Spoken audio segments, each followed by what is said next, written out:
Throughout the past 5 total years of the Rocket League Championship Series, there's really only been one single roster that undeniably dominated the world for a long period of time. Those of you who followed Rocket League at the time already know who they are. It was, of course, Violent Panda, K-Dop, and Turbo Pulsa of Team Dignitas.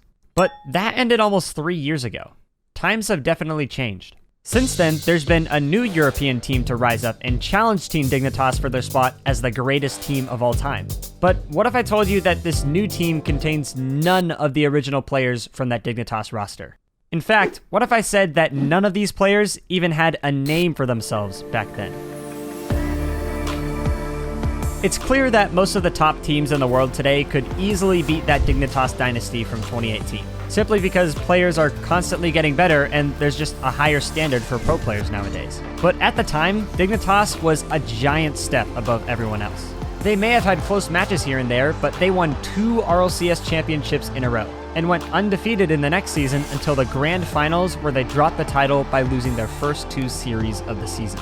This ended up being their downfall as a roster, and ultimately led to the team breaking up despite still placing second in the world. But regardless, throughout these 3 seasons of RLCS, which happened over the course of more than 2 years, they dropped a total of 6 series total. 6 series. That's 3 losses per year in the RLCS. Their total record in this time was 38-6 at a series win rate of 86%. Having a percentage like that against the best teams in the world is astonishing. But as I mentioned, that was an era that ended almost 3 years ago. And since then, a whole lot has happened. The Rocket League Rival Series, I'm Tom F. Battinger, and obviously we've got a new look. No, I didn't just decide not to travel this week. Unfortunately, due to the coronavirus, COVID-19, Psyonix and Rocket League are taking a number of precautions. As we all know, there hasn't been a world championship for Rocket League in about 18 months. That's a long time for development within the regions. So ever since December of 2019, the only Rocket League competition we've gotten to witness is within each region. Basically meaning that we haven't crowned a world champion since NRG when they won RLCS 8. And even then, that roster is no longer intact. So because of that, there's been a lot of debate recently on who the best team in the world actually is and which region is actually the best. But we're jumping a little ahead here. That doesn't become important until later. Let's back up and introduce what this video is actually about. The story of this team begins the immediate season after the Dignitas dynasty was taken down in the grand finals. On March 31st, 2019, a European team by the name of ARG managed to qualify for the Rival Series in RLCS Season 7. If you don't know, the Rival Series is basically the minor league version of the RLCS, where the top teams have a chance to be promoted into the RLCS and compete among the best of the best in the next season. This team that qualified, ARG, consisted of GCR, ClayX, and Mark by 8. Unfortunately for them, despite a decent season overall, they just lost their chance at qualifying for the RLCS by dropping a Game 5 in their last series to the lowest seed in the league. So while they do maintain their spot in the Rival Series, they'll have to wait an entire season before getting another shot at competing with the top. This wasn't a satisfactory performance. A roster change was needed. So between this season and the next, ARG moved GCR to the sub position and brought on a newcomer named Monkey Moon, who actually was a player on that team that prevented ARG from promoting to the RLCS. With this new addition of Monkey Moon, despite his outstanding performance in having top-tier stats everywhere, ARG unfortunately didn't see too much of a change in performance in the next season. After a back-and-forth season, they unfortunately saw another Game 5 loss that took away their chance at promoting. It was a very similar story to the last season. And just like that, by the result of a single game at the end, another season was out of the picture. In the offseason, shortly before the start of the Rival Series for Season 9 was starting, they got approached by an organization known as BDS, who they would represent in the next Rival Series season. And ever since that org pickup, this team turned into something else. ARG, now under the name BDS, dropped a close series in Game 5 to start off Week 1, but after that, they won every single other match for the rest of the season. Despite being the same exact roster from the previous season, they looked like an entirely different team.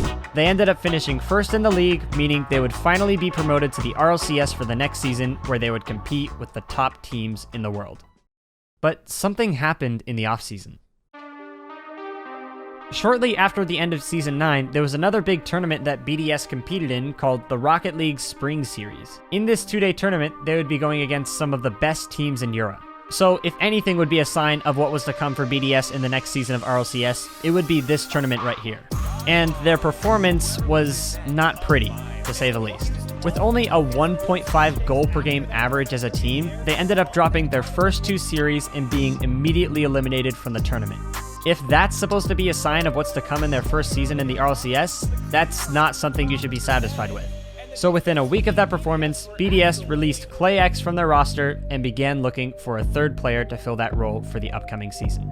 And although this was a sad ending to the story for ClayX, it was the beginning of an amazing one. The announcement of the next RLCS season explained an entirely different format, a yearly format in fact. So from now on, RLCS seasons would always start around August, and teams would accumulate points through various events to determine who would attend the final championship in June. So by the start of the season with this new format, BDS found their new third in a player named Extra. And right out of the gates, this team was incredible. Well, if there was ever a test to try to prove that potential, it's right now in this semifinal against the best team in Europe, Renault Vitality. He seems to find the net really often. He's very good mechanically, but hang on! Possession, but now BDS is swarming and Mark scores again. Now Mark by 8, pass in front to Monkey Moon, block, but Extra's there! Goal! Tie game! After cleaning house against Vitality, who people thought was the best team in Europe at the time, BDS took first place in the first regional event with ease. In fact, not only did they take the first event, but they took the second one too, and the fall major event to finish off the first split of the season. Throughout the first split, which is the first third of the season, they held their opponents to a 1.3 goal per game average. In case you don't know, that's extremely low. But at the same time, it's not completely rare because back over in North America, Space Station was looking just as dominant at the time. But the difference was, through the second split in the winter, Space Station in North America started to lose momentum, as any team would eventually, but Team BDS never stopped. Free across it, straight across the face of goal. Apparently Jack jumps, he hopes, but he watches the ball go sailing past into the net. What offense feels like, because I think they're forgetting. Here's Extra, there it goes! Insurance for man, Oxygen really need to get out of the orange half soon, or otherwise Mark by 8! BDS dominated the second split just as much, if not more, than the first. At this point, they looked actually unstoppable, winning 2 of the 3 regionals and the major event once again. Doing the same as they did in the first split, they proved to everyone that they weren't just having a few good weeks of Rocket League. They were genuinely one of the best teams in the world. Even toward the end of the first split, the audience still wasn't completely convinced that BDS was here to stay. But jumping ahead just a couple months later, you would be crazy to vote against them no matter which team they were playing against. And the crazy part is, this team just came up from the minor leagues. Now suddenly, they're just dominating the entire region, and it's not even close. The incredible amount of dominance they showed even against teams that were on a hot win streak was unmatched. Through all of this, they were never even really known for doing anything too flashy. But the precision, speed, and level of control they had as a team in every single match was enough to impress everyone, including their opponents. Get themselves back into these games. Here is Foe. Right back down to Monkey Moon. Not the best touch from him. Nolly up in the challenge. Extra doubles up. Or get it away. And he managed to do neither of those. Now they're looking for the third one. Monkey Moon. B-Grey got cold feet there and just ended up leaving the opportunity away instead of going... Moving on to the final split before the World Championship, BDS was pulling way ahead of everyone in terms of points collected from all the events. By the start of this split, they had already clinched their spot in the World Championship, meaning they could literally sit out for this entire last third of the season if they wanted, and they would still be there for the finals. BDS was sitting at the top with a 900-point lead over second place that was only increasing with each event, all while the rest of Europe was scrambling around competing for the rest of the spots. Meanwhile, in North America, there's still a close battle going on for all the top spots in the region. It's a lot more competitive and less one-sided than Europe. All while this is going on, people are debating which region is better, North America or Europe. We haven't had a world championship in over a year, so it's a topic on a lot of people's minds.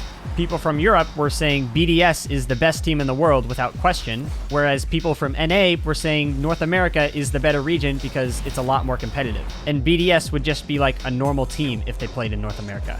The only way to settle this debate, though, was with a world championship. And unfortunately, during this final split, we got word that there would be no world championship this season due to the safety of players and the community.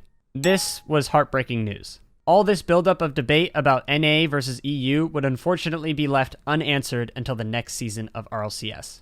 And as expected, this unfortunate news only stirred the debate even more.